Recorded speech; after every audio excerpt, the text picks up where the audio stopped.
Hello everyone, हम पढ़ रहे हैं क्लास 9 का मैथ और हमने शुरू किया है चैप्टर 1 जिसका नाम है नंबर सिस्टम्स। इस वीडियो लेक्चर में हम इस नंबर सिस्टम चैप्टर की एक्सरसाइज नंबर 1.2 जो कि एनसीईआरटी की बुक से ली गई है ये डिस्कस करेंगे और प्रॉपर तरीके से सॉल्व करेंगे। आपको इस एक्सरसाइज को स्टार्ट करने से पहले मैं याद दिलाना चाहती हूँ कि हम इस नंबर सिस्टम चैप्टर की इंट्रोडक्शन भी कर चुके हैं और हमने इस नंबर सिस्टम चैप्टर की एक्सरसाइज नंबर 1.1 भी सॉल्व कर ली है। उनका लिंक मैंने नीचे डिस्क्रिप्शन में दिया है, आप जाके उन वीडियोस को भी चेक कर सकते हैं। और अगर आप इस चैनल में नए हैं तो सबसे पहले आप जाके जल्दी से मेरे चैनल को सब्सक्राइब कीजिए। और अब बिना किसी देरी से मैं सीधा आ जाती हूँ इस एक्सरसाइज के क्वेश्चन नंबर 1 पे। क्वेश्चन नंबर 1 क्या कहता है, पहले इसको ध्यान से पढ़ते हैं और समझते हैं। ये एक्सरसाइज बहुत ही सिंपल है, बस आपको थोड़ा सा ना लॉजिक इसमें लगाना है। क्वेश्चन नंबर 1 कहता है state whether the following statements are true और फॉल्स, जस्टिफाई योर आंसर। आपको बताना है कि कुछ जो स्टेटमेंट्स दी गई हैं, आपको मैं आपकी बुक से दिखा देती हूँ। ये देखिए, ये आपकी बुक से मैंने एक्सरसाइज ली है, ठीक है। एक्सरसाइज नंबर 1.2 इसका फर्स्ट क्वेश्चन है, यही मैं सॉल्व करवा रही हूँ यहाँ पे, ठीक है। ये कहता है क्वेश्चन कि बताइए ये जो स्टेटमेंट्स दी गई हैं ये सही है या गलत है, और अगर सही है तो भी उसका रीजन दीजिए, गलत है तो भी उनका रीजन दो, यानी कि आपको जस्टिफाई भी करना है, ठीक है। क्वेश्चन समझ आ गया। अब हम आते हैं इसकी फर्स्ट स्टेटमेंट पे। फर्स्ट स्टेटमेंट कहती है every irrational number is a real number. ये बुक वाला कह रहा है कि जितने भी इर्रेशनल नंबर है ना, ये सारे के सारे रियल नंबर्स होते हैं, ठीक है। अब हम देखते हैं होते हैं कि नहीं, बताओ बताओ। इंट्रोडक्शन की वीडियो में मैंने आपको क्या सिखाया था, मैंने आपको सिखाया था कि जितने भी रियल नंबर्स होते हैं वो किनको मिला के बने होते हैं, सारे के सारे रैशनल नंबर्स को और इरैशनल नंबर्स को, ठीक है। यानी कि जितने भी इरैशनल नंबर्स हैं वो हो गए ना सारे रियल नंबर्स, ठीक है। तो यहां से हमें क्या समझ आया, यहां से हमें समझ आया कि इस स्टेटमेंट का आंसर तो सही है, यानी कि हम यहां पे क्या लिखेंगे, ट्रू, ठीक है। पहले तो हमने बता दिया कि ये सही बात है। अब इसका रीजन देते हैं। इसका रीजन लिखेंगे since collection of real numbers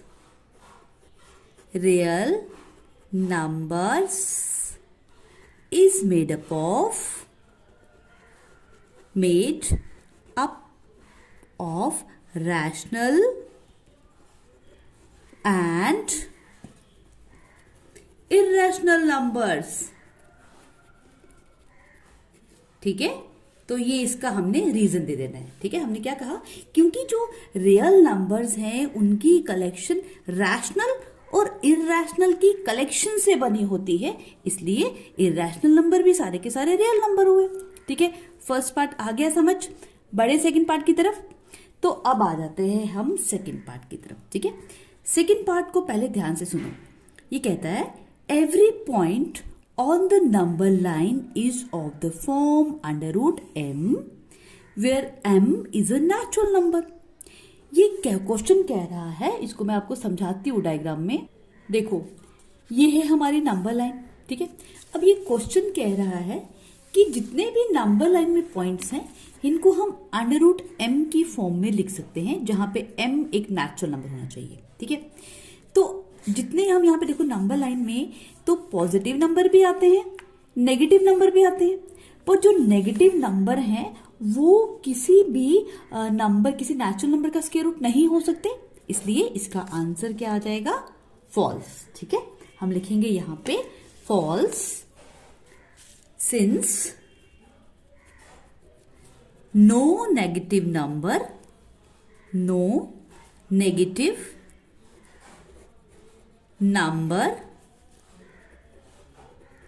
can be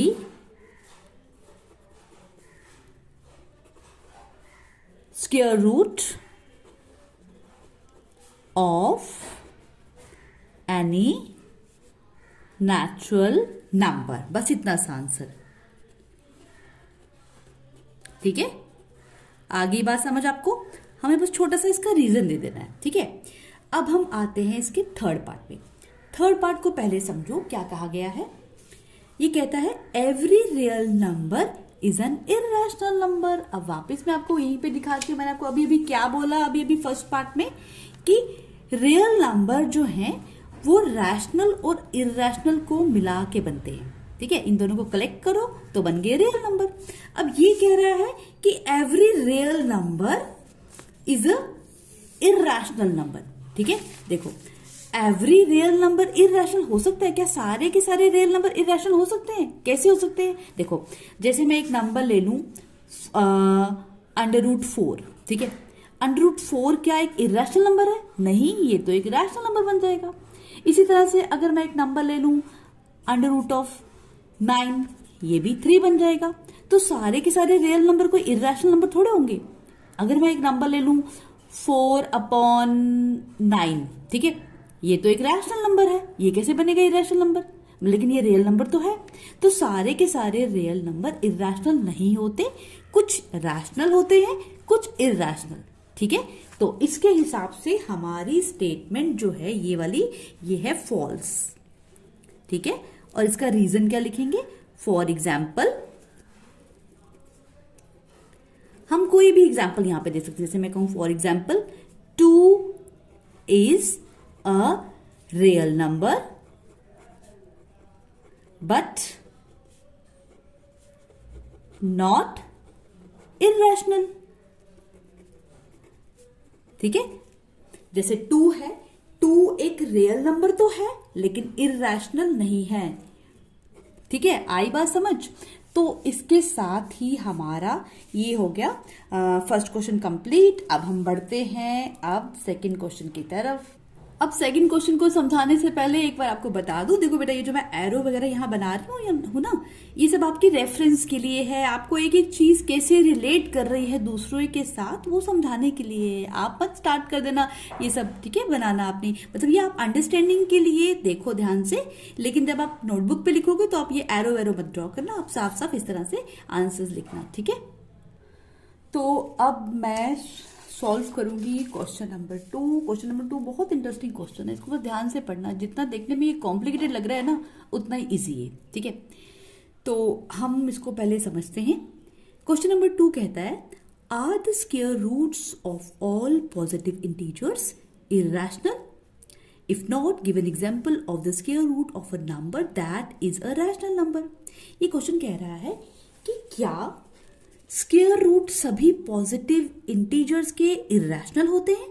ठीक है, ये बात हम पहले समझते हैं। इसके लिए हम एक एग्जांपल ले लेते हैं। ये कह रहा है कि आप कोई भी पॉजिटिव इंटीजर ले लो। जैसे मैंने एक पॉजिटिव इंटीजर ले लिया, बिल्कुल सिंपल सा 4। अब ये कह रहा है कि इस पॉजिटिव इंटीजर का अगर मैं स्क्वायर रूट निकाल लूं तो जो आंसर आएगा, क्या वो हमेशा इर्रेशनल आएगा? करके देखते हैं हम। √4 इज इक्वल टू 2 होता है ना, ये आपको पता है। तो यहां तो ये तो स्टेटमेंट यहीं पे फॉल्स हो गई। एक और एग्जांपल लेके देखते हैं। जैसे मान लो मैंने ले लिया √, कोई और लेके देखते हैं। जैसे मैंने √, ले लिया 9। ठीक है, √9 क्या आया? 3। तो ये तो रैशनल नंबर बन गया। ठीक है, अब एक और एग्जांपल लेते हैं। हम ले लेते हैं एक नंबर पॉजिटिव इंटीजर, मान लो मैंने ले लिया एक छोटा सा नंबर √2। √2 जो होता है वो तो इर्रेशनल नंबर होता है ना। तो यहां से हमने क्या सीखा कि हम किसी भी पॉजिटिव इंटीजर का जब अंडर रूट निकालते हैं तो उसका आंसर रैशनल भी आ सकता है, इर्रेशनल भी आ सकता है। लेकिन ये क्वेश्चन में कह रहा है कि हम पॉजिटिव किसी भी इंटीजर का अगर स्क्वायर रूट निकालेंगे वो हमेशा एक इर्रेशनल नंबर आता है। तो होगी ना ये स्टेटमेंट फॉल्स। तो हम इसका आंसर क्या लिखेंगे? नो। ठीक है, नो लिख दिया हमने इसका answer. No, the square roots of all the positive integers are not irrational. तो ये मैंने स्टेटमेंट यहां पे लिख के दे दी पूरी की पूरी कि no, the square root of all positive integers are not irrational. ठीक है, अब हम इसकी एग्जाम्पल भी दे देते हैं, क्योंकि क्वेश्चन में कहा है if not give an example of the square root of a number that is a rational number. तो आप एक एग्जाम्पल भी बता दो जहां पर हम किसी पॉजिटिव इंटीजर का स्क्वायर रूट निकालें लेकिन आंसर एक रैशनल नंबर आ जाए। तो सिंपल से एग्जाम्पल जो मैंने अभी भी आपको सिखाई। ठीक है, हो गया ये क्वेश्चन नंबर 2। देखा कितना सिंपल था। अब इस क्वेश्चन के बाद हम बढ़ते हैं क्वेश्चन नंबर 3 की तरफ। तो क्वेश्चन नंबर 3 क्या है, पहले इसको समझते हैं। क्वेश्चन नंबर 3 कहता है show how √5 can be represented on the number line. ये बहुत इंपॉर्टेंट क्वेश्चन है। इसमें आपको एक रूट के अंदर नंबर दिया गया है, ये है √5, और कहा गया है कि बताइए हम इस √5 को किस तरह से नंबर लाइन में रिप्रेजेंट करेंगे। तो इस क्वेश्चन के सॉल्यूशन से पहले एक छोटा सा कॉन्सेप्ट आपको समझाना चाहती हूँ, क्योंकि अगर वो कॉन्सेप्ट आपको आ गया ना तो आप √5 की जगह कोई और भी नंबर अगर रूट में होगा दिया हुआ, इस एक्सरसाइज के अलावा कोई एक्स्ट्रा क्वेश्चन भी होगा, आप वो भी सॉल्व कर पाएंगे। तो आप ये कॉन्सेप्ट क्या है याद देखिए। इसके लिए पहले मैं आपको यहाँ पे दिखा रही हूँ। आपको पाइथागोरस थ्योरम तो याद होगी, अगर नहीं याद है तो वापस मैं याद दिला दूं कि अगर हमारे पास कोई भी राइट ट्राइंगल, जैसे मैंने एक राइट ट्राइंगल ले लिया, इस ट्राइंगल का नाम रख लेती हूँ मैं कुछ भी। ठीक है, मान लो मैंने नाम रखा है इसका O, इस पॉइंट का BA एंड इसका B। ठीक है, तो ये जो OAB है ये मेरा क्या है, एक राइट ट्राइंगल। हर राइट ट्राइंगल में जहां पे 90 डिग्री का एंगल बनता है उसके एक साइड को हम बोलते हैं, नीचे वाली साइड को बोलते हैं बेस, और इस तरफ को बोलेंगे परपेंडिकुलर। ठीक है, मैंने B for base and P for perpendicular लिख दिया यहाँ पे। और 90 डिग्री के अपोजिट जो साइड होती है उसे कहते हैं हाइपोटेन्यूज। ठीक है, बेस, परपेंडिकुलर, हाइपोटेन्यूज, इतना आपको समझ आ गया। अब देखो राइट एंगल ट्राइंगल में हमारे पास एक थ्योरम होती है, वो थ्योरम है कौन सी, वो थ्योरम है पाइथागोरस थ्योरम। मैं नाम लिख रही हूं यहां पे, पाइथागोरस थ्योरम। ठीक है, ये थ्योरम कहती है हर राइट ट्राइंगल में क्या होता है, हाइपोटेन्यूज का square is equal to perpendicular का स्क्वायर प्लस बेस का स्क्वायर। ठीक है, हमेशा ऐसा ही होता है कि जब भी कोई राइट एंगल ट्राइंगल हो तो ये जो हाइपोटेन्यूज का स्क्वायर है इज इक्वल टू परपेंडिकुलर का स्क्वायर प्लस बेस का स्क्वायर। ठीक है, अब हम इस थ्योरम को यूज करेंगे इस तरह के नंबरों को नंबर लाइन में रिप्रेजेंट करने के लिए। कैसे, अब ये सीखते हैं। देखो बेटा, सबसे पहले मैं आपको एक ट्रिक सिखाती हूँ। वैसे तो इस तरह के क्वेश्चंस को सॉल्व करने के और भी मेथड्स हैं, मैं आपको एक शॉर्टेस्ट और सिंपलेस्ट मेथड सिखाती हूँ जिसमें आपको छोटा सा एक ट्रिक याद रखना है। वो ट्रिक क्या है कि आपने जैसे यहाँ पे √5 को रिप्रेजेंट करना है ना, तो हम क्या करेंगे, वो जो √5 है हमने इसको √5 बनाना है। ठीक है, हम देखेंगे कि हम बेस को और परपेंडिकुलर को क्या लें ताकि ये जो हमारा हाइपोटेन्यूज है ये √5 आ जाए। अब इसको करने का भी एक छोटा सा ट्रिक है, वो क्या करेंगे, यहां देखते जाओ। हमने जो भी नंबर हमें दिया है यहाँ पे √5 है ना, हम उस नंबर को, मैं यहां पे वापस करके दिखाती हूँ। ठीक है, यहां देखो इस तरफ हम क्या करेंगे, इस 5 को 2 पार्ट्स में स्प्लिट करेंगे। ठीक है, हम देखेंगे कि मैं कौन से ऐसे 2 नंबर्स हैं जिनको मैं ऐड करूं तो 5 बन जाए, लेकिन कोशिश करेंगे कि वो दोनों के दोनों या तो दोनों के दोनों परफेक्ट स्क्वायर हो या कम से कम दोनों में से एक हो। ठीक है, समझ आए। जैसे 5 को मैं क्या लिख सकती हूँ, 4 + 1 लिख सकती हूँ ना। 4 भी एक परफेक्ट स्क्वायर है, 1 भी एक परफेक्ट स्क्वायर है। ठीक है, तो यहां देखो √5 को अगर मैं ऐसे लिख दूं स्प्लिट करके, √5 इज इक्वल टू 4 + 1, तो कोई फर्क नहीं पड़ा, हो गया ना। हमें अब क्या करना है, हम इस 4 को लिख सकते हैं 2 का स्क्वायर और इस 1 को लिख सकते हैं 1 का स्क्वायर।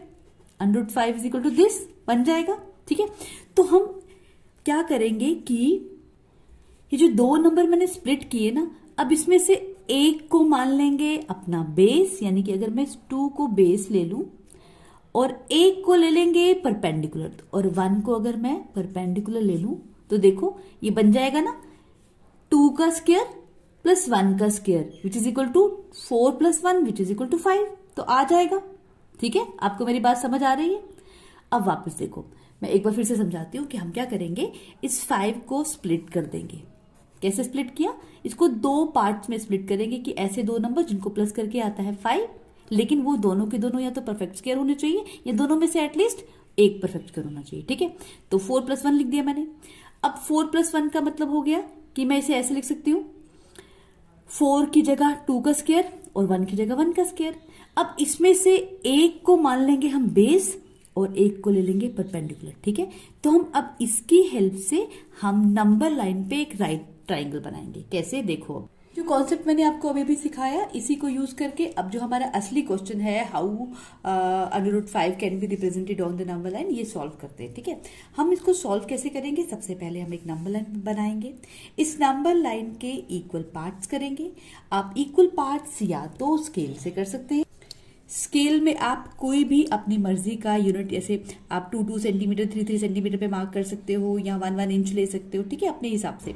या फिर आप इस कंपास की हेल्प से भी इक्वल डिस्टेंस पे यहाँ पे रख के, जैसे आप खोल लो कि जितना भी आपने रेडियस लेना है उस पे आप यहाँ रख के इक्वल रेडियस पे इस तरह से मार्क कर सकते हैं। ठीक है, मैंने ये पहले से करके रखा है।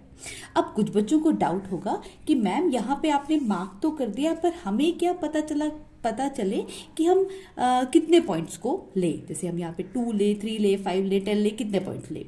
तो ये असली में एक अंदाजे से आपने लेना है, अप्रोक्सीमेट कितने पॉइंट लेने। देखो, हमें √5 को प्लॉट करना है ना, तो √5 के आगे जो परफेक्ट स्क्वायर होता है वो क्या होता है? √9।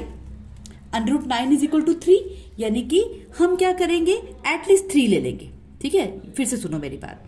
हम क्या करेंगे? जिस रूट के वाले नंबर को हमें प्लॉट करना है ना, हम देखेंगे कि ये लगभग ये किसके बीच में इसका आंसर होगा। जैसे √5 जो है वो अप्रोक्सीमेटली इक्वल होता है 2.2 समथिंग। ठीक है, यानी कि ये 2 और 3 के बीच में कहीं लाई करेगा। तो हम क्या करेंगे? हम एटलीस्ट 3 तक जाएंगे। ठीक है, अगर और बड़ा नंबर होता, जैसे मान लो √7 होता, √11 होता, तो हम 4 तक ले लेते या 5 तक ले लेते। ठीक है, समझ आ रही है मेरी बात? अब हमने ये मार्क तो कर दिए, पहला स्टेप तो हमारा ये हो गया। अब सेकंड स्टेप क्या है कि हम क्या करेंगे? यहाँ पर आपने देखा था कि मैंने 2 को बेस लिया था, 1 को परपेंडिकुलर। तो हम यहाँ पर एक राइट ट्राइंगल बनाएंगे इस O से शुरू करके इस तरफ, और इस राइट ट्राइंगल का बेस लेंगे 2 यूनिट। ठीक है, तो 0 से अगर स्टार्ट करें हम 1 2, ये हो गया मेरा 2 यूनिट। तो मैं यहां पर एक राइट ट्राइंगल ड्रॉ करूंगी। कैसे करूंगी? हम इस प्रोटेक्टर की हेल्प से इस 2 पे एक 90 डिग्री का एंगल बनाएंगे, यहाँ पे परपेंडिकुलर लाइन ड्रॉ कर देंगे। ठीक है, जैसे मैंने ये 90 डिग्री कहाँ पे हो गया? यहाँ पे,